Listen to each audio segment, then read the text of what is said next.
Okay, so if you're thinking about moving to Portland, Oregon, you're probably wondering, what does it actually cost to live here?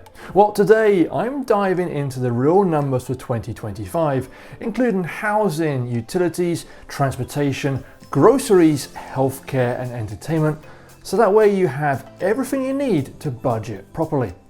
Plus, I'll compare Portland to some major cities in California and Seattle, so you can get a real sense whether Portland is a good fit for you financially. Okay, so let's dive right in. And let's start with the biggest expense, and that's housing. And as of 2025, the median home price in Portland is around $525,000. And that's actually down a bit from the peak we saw in 2022. But it's still well above the national median of around $395,000. Now, by comparison, the median home price in Seattle is sitting around $775,000. And in San Francisco, brace yourself because it's over $1.2 million. And then down in Southern California, you have Los Angeles hovering around $850,000. San Diego's a little bit less at $830,000. So compared to the big West Coast metros, Portland is definitely more affordable, but it's not cheap compared to the national average. Okay, now let's quickly touch on property taxes because they're an important part of the cost picture. In Portland, property taxes typically run from about 1.1 to 1.3% of the assessed value. So for a medium priced $525,000 home, you might be looking at somewhere around $5,000 to $6,800 per year.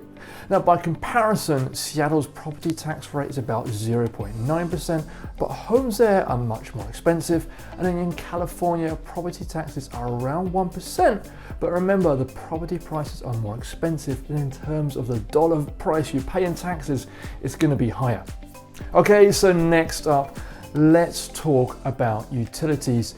For a standard 900 square foot apartment, you can expect electricity, heating, cooling water, and garbage to be somewhere around $200 a month. Internet could be around $80 a month, and I have Quantum high-speed fiber that works out to be around $80 a month for me.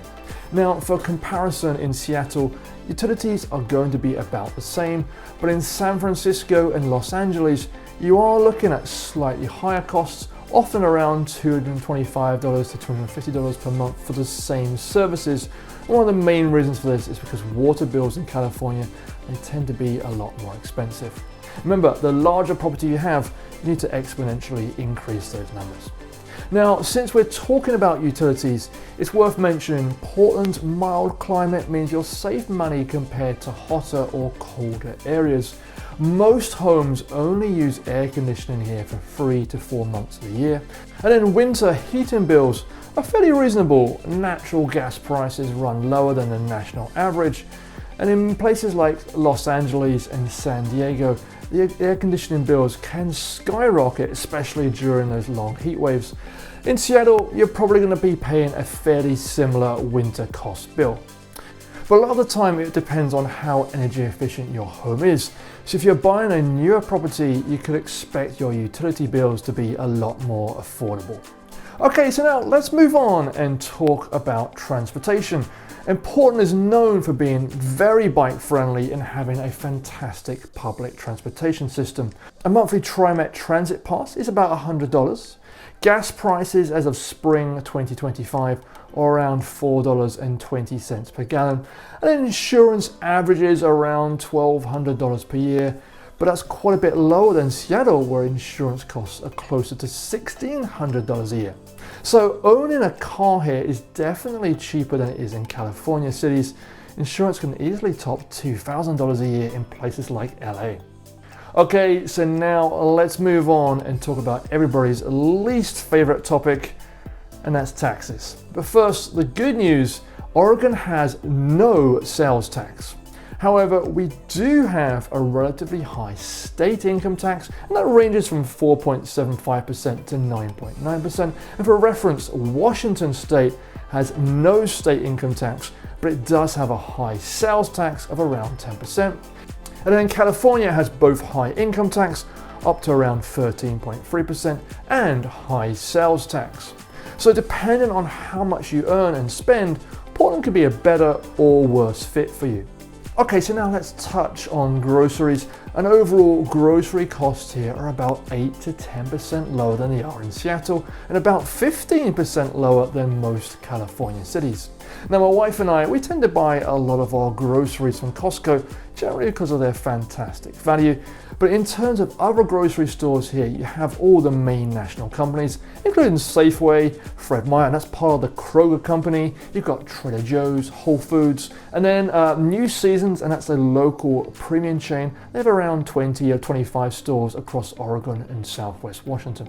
Okay, so before we continue, I did want to remind you that every week I release new videos on what it's like to move to the Portland metro area. So be sure to subscribe to my channel to ensure you receive that content.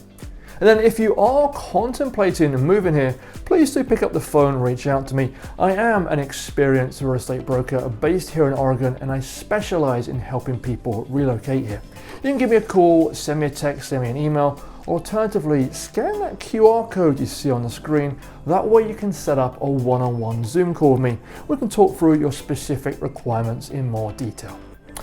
Okay, so now let's move on to our next topic, and that's healthcare. And healthcare is another major cost to consider. Now, I've Googled these numbers, but from what I can find out, in Portland, a typical doctor's visit without insurance runs from about $130 to $170. Health insurance premiums for a middle-aged single adult are around $450 to $600 a month. That's if you're buying on the open market. And compared to Seattle, premiums are slightly higher there at around $500 to $700 a month.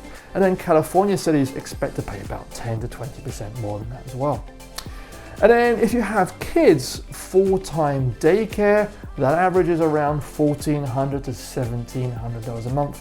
And that's much more affordable than Seattle, where daycare often runs $2,000 a month or more. And then it's significantly cheaper here in Portland than it is in San Francisco or LA. Now, private school tuition, that ranges anywhere from $8,000 to $18,000 every year. Okay, so let's talk about the fun stuff. And that's about going out. So dining out, a mid-range restaurant for two people is going to be about $70 to $90, and that's before alcohol. Coffee, a latte here, for example, is about $5.50. A pint of beer, $7 or $8. Going to the movies, tickets are going to be $14 to $16 each. And if you're into the outdoors, most state parks either have free or very low cost entry. And remember, Mount Hood, the coast, the Columbia Gorge, you're never too far from an affordable day trip. And for comparison, in Seattle, dining costs are about 10% higher. In San Francisco and LA, they're going to be around 20 to 25% higher. Okay, now let's talk about what you might expect to earn if you're living in Portland. So as of 2025, the average salary in Portland is around $70,000 per year. The median household income is around $82,000 per year. So for typical hourly wages for retail workers, this is going to be somewhere between $18 to $20 per hour. Admin assistants, that's going to be a little bit higher, around $24 to $28 per hour. Nurses typically earn somewhere around $45 to $55 an hour. And then software engineers can expect salaries much higher, around $110 to $140,000 annually. And the current minimum wage in Portland is around $15.95 per hour. And that's of July 2025, and it adjusts every year. So compared to California, wages for professional jobs like tech, healthcare, and finance are lower here in Portland than they would be in California, but the lower cost of living often offsets this, and your take-home pay tends to stretch a little further. So while you might not earn quite as much as you would in Silicon Valley or Seattle, your day-to-day expenses in Portland make it a pretty balanced place financially. Okay, so to wrap it all up, Portland is significantly cheaper than San Francisco, Los Angeles, San Diego, and Seattle, but it is more expensive than the national average. Housing in particular is where you'll see major savings compared to those West Coast cities. Healthcare and groceries are a little bit more reasonable too, and Oregon's lack of sales tax can really help if you're a big spender. But don't forget, state income taxes are on the higher side here. So overall, Portland offers a very attractive balance. It's a major city with plenty of amenities, great access to nature, a strong food and art scene, but it comes at a mid-range West Coast cost and certainly not luxury city prices.